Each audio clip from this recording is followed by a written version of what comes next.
Welcome back my channel. ಎಲ್ಲರೂ ಹೇಗಿದ್ದೀರಾ? ಎಲ್ಲರೂ ಆರಾಮಿದ್ದೀರಾ ಅಂದ್ಕೊಂಡು ನೋಡಿರಿ, ನಾನು ಕೂಡ ಆರಾಮಿದ್ದೀನಿ. ಬನ್ನಿ ಫ್ರೆಂಡ್ಸ್, ಇವತ್ತೊಂದು ಸ್ವೀಟ್ ರೆಸಿಪಿನ ನಿಮ್ಮ ಜೊತೆ ಶೇರ್ ಮಾಡ್ಕೊತಾ ಇದ್ದೀನಿ.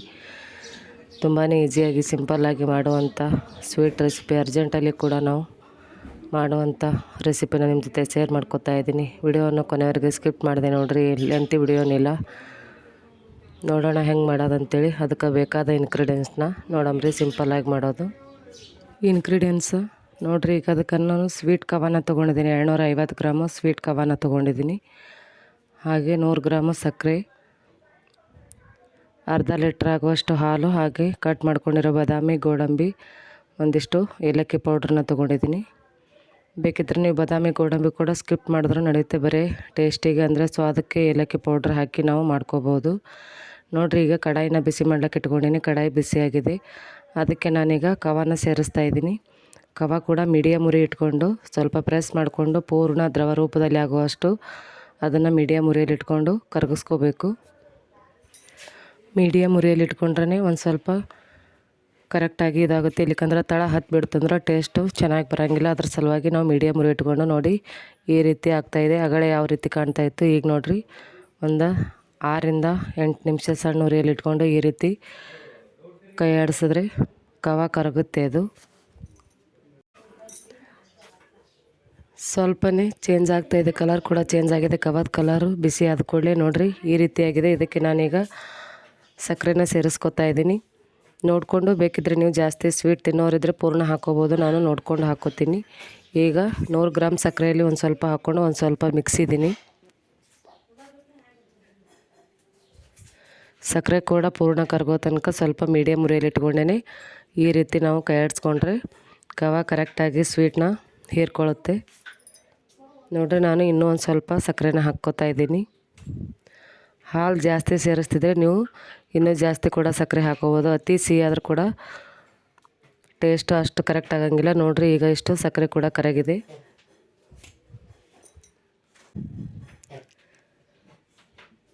ಅದಕ್ಕೆ ನಾನೀಗ ಅರ್ಧ ಲೀಟ್ರನ್ನ ಹಾಲನ್ನ ಸೇರಿಸ್ಕೊತಾ ಇದ್ದೀನಿ. ಅರ್ಧ ಲೀಟ್ರ್ ಹಾಲು ನೋಡಿಕೊಂಡು ನೀವು ಜಾಸ್ತಿ ಬೇಕಿದ್ರೆ ಸೇರಿಸ್ಕೋಬೋದು. ಜಾಸ್ತಿ ಸೇರಿಸಿದ್ರೆ ಮತ್ತೆ ಕುದಿಲಿಕ್ಕೆ ಜಾಸ್ತಿ ಟೈಮ್ ಬೇಕಾಗುತ್ತೆ. ಹಾಗೆ ಕವ ಕೂಡ ಕಮ್ಮಿ ಬಿತ್ತು ಅಂದ್ರೆ ಟೇಸ್ಟು ಚೆನ್ನಾಗಿ ಬರೋಂಗಿಲ್ಲ. ಇದು ಪಾವು kg ಕವಕ್ಕೆ ಅರ್ಧ ಲೀಟ್ರ್ ಹಾಲು ಕರೆಕ್ಟ್ ಮೆಜರ್ಮೆಂಟ್ ಅದ ರೀ ಅದಕ್ಕೆ. ನೋಡಿರಿ, ಇದನ್ನು ನಾನೀಗ ಪೂರ್ಣ ಮಿಕ್ಸ್ ಮಾಡಿಕೊಂಡು ಸಣ್ಣ ಉರಿ ಇಟ್ಕೊಂಡು ಒಂದು 8ರಿಂದ 10 ನಿಮಿಷ ಕುದಿಸ್ಕೋಬೇಕ್ರಿ. ಇದು ನೋಡಿರಿ ಕಾಣಿಸ್ತಾ ಇದೆ ಈಗ ಹಾಲಿನ ಕಲರ್ ಯಾವ ರೀತಿ ಕಾಣಿಸ್ತಾ ಇದೆ ಅಂತ. ನೆಕ್ಸ್ಟಾಗಿ ಕುದಿಸ್ಕೊಂಡ್ಲೆ ಯಾವ ರೀತಿ ಆಗುತ್ತಂತ ನೋಡಮ್ರಿ. ಈಗ ನೋಡಿ, ಈಗ ನಾನು 8ರಿಂದ 10 ನಿಮಿಷ ಮೀಡಿಯಮ್ ಉರಿಯಲ್ಲಿ ಇಟ್ಕೊಂಡು ಕುದಿಸ್ಕೊಂಡಿದ್ದೀನಿ. ನೋಡಿರಿ ಯಾವ ರೀತಿ ಕಲರು ಚೇಂಜ್ ಆಗಿದೆ ಅಂತ. ನೋಡಿ ಈ ರೀತಿ ಒಂದು ಸ್ವಲ್ಪ 2ರಿಂದ 3 ನಿಮಿಷ ನಾವು ತಳ ಹತ್ತದಾಗೆ ಕೈ ಆಡಿಸ್ಕೋತಾ ಇರಬೇಕು. ತಳ ಹತ್ತಿತು ಅಂದ್ರೆ ಟೇಸ್ಟು ಚೆನ್ನಾಗಿ ಬರೋಂಗಿಲ್ಲ. ಅದ್ರ ಸಲುವಾಗಿ ನಾವು ಕೈ ಬಿಡದೆ ಈ ರೀತಿ ಕೈ ಆಡಿಸ್ಕೋತಾ ಇರಬೇಕು.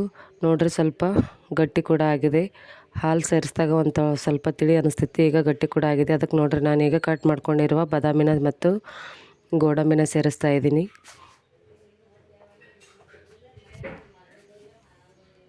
ಬಾದಾಮಿ ಗೋಡಂಬಿ ತುಪ್ಪದಲ್ಲಿ ಕರಿಯೋ ಅವಶ್ಯಕತೆ ಏನಿಲ್ಲ ರೀ, ಯಾಕಂದ್ರೆ ಕವಾದಲ್ಲಿ ಕೂಡ ಹಾಲಿನ ಅಂಶ ಇರೋದ್ರಿಂದ ನಾವು ತುಪ್ಪದಲ್ಲಿ ಕರ್ಕೊಂಡ್ರೆ ಟೇಸ್ಟು ಅಷ್ಟು ಸರಿ ಅನ್ಸಂಗಿಲ್ಲ. ಅದ್ರ ಸಲುವಾಗಿ ನಾನು ಅಷ್ಟೇ ಹಾಕೋತಾ ಇದ್ದೀನಿ. ನೋಡಿರಿ, ಈಗ ಒಂದಿಷ್ಟು ಏಲಕ್ಕಿ ಪೌಡ್ರನ್ನ ಸೇರಿಸ್ಕೊಂಡು ಚೆನ್ನಾಗಿ ಮಿಕ್ಸ್ ಮಾಡ್ಕೋಬೇಕು. ಕಾಣ್ತಾ ಇದೆ ನಿಮ್ಗೆ ಅಗಳಿಗಿಂತ ಈಗ ಎಷ್ಟು ಸ್ವಲ್ಪ ಗಟ್ಟಿಯಾಗಿದೆ. ನೋಡಿರಿ, ಈಗ ಪರ್ಫೆಕ್ಟ್ ಆಗಿದೆ. ಈಗ ಬಾಸುಂದಿ ತುಂಬಾ ಟೇಸ್ಟಿಯಾಗಿರೋ ಬಾಸುಂದಿ ಈ ಸೈಡ್ ಅಂತೂ ಪುಣಾದಲ್ಲಿ ಅಂತೂ ಫೇಮಸ್ಸೇ ಅಂತ ಅನ್ಬೋದು basundi sweet recipe.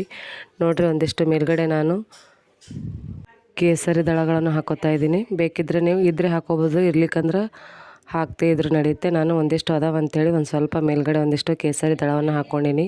Colour change ಆಗುತ್ತೆ ಅಷ್ಟೇ ಅದಕ್ಕೆ. ನೋಡಿರಿ, ಒಂದು ಸ್ವಲ್ಪ ಕಲರು ಈಗ ಪೂರ್ಣ ಪರ್ಫೆಕ್ಟಾಗಿ ಬಾಸುಂದಿ ರೆಡಿಯಾಗಿದೆ. ನೋಡಿರಿ ಫ್ರೆಂಡ್ಸ, ತುಂಬಾ ಸಿಂಪಲ್ಲಾಗಿ ಈಸಿಯಾಗಿ ಮಾಡುವಂಥ ಬಾಸುಂದಿ. ಇದು ಚಪಾತಿಯಲ್ಲೂ ತಿನ್ಬೋದು, ಹಾಗೆ ಪೂರಿಯಲ್ಲೂ ಜೊತೆ ತಿನ್ಬೋದು.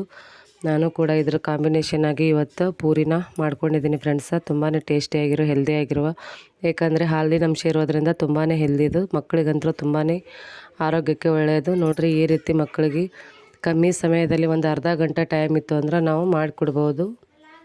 ನೋಡಿದ್ರಲ್ಲೇ ತುಂಬಾ ಸಿಂಪಲ್ಲಾಗಿ ಈಸಿಯಾಗಿ ಮಾಡುವಂಥ ಒಂದು ಸ್ವೀಟ್ ರೆಸಿಪಿನ ನಿಮ್ಮ ಜೊತೆ ಶೇರ್ ಮಾಡ್ಕೊಂಡಿದ್ದೀನಿ. ಈ ವಿಡಿಯೋ ಸ್ವಲ್ಪನಾದರೂ ನಿಮ್ಗೆ ಇಷ್ಟ ಆದರೆ ಹಾಗೆ ಯೂಸ್ಫುಲ್ ಆಗಿದ್ದರೆ ವಿಡಿಯೋಕ್ಕೊಂದು ಲೈಕ್ ಕೊಡೋದನ್ನು ಮಾತ್ರ ಮರಿಬೇಡ್ರಿ. ಹಾಗೆ ನಿಮ್ಮ ಫ್ರೆಂಡ್ಸ್ ಫ್ಯಾಮ್ಲಿ ಜೊತೆಗೆ ಶೇರ್ ಮಾಡ್ಕೊಳ್ಳಿ. ಇದೇ ರೀತಿ ನೋಡ್ತಾ ಇರಿ, ಸಪೋರ್ಟ್ ಮಾಡ್ತಾಯಿರಿ. ಹಾಗೆ ನಿಮ್ಮ ಟೈಮ್ನ ಬಿಡು ಮಾಡಿಕೊಂಡು ವಿಡಿಯೋನ ನೋಡಿದ್ದಕ್ಕಾಗಿ ತುಂಬಾ ಧನ್ಯವಾದಗಳು ಫ್ರೆಂಡ್ಸ್. ಮತ್ತು ನೆಕ್ಸ್ಟ್ ವಿಡಿಯೋದಲ್ಲಿ ಸಿಗೋಣ. ಧನ್ಯವಾದಗಳು.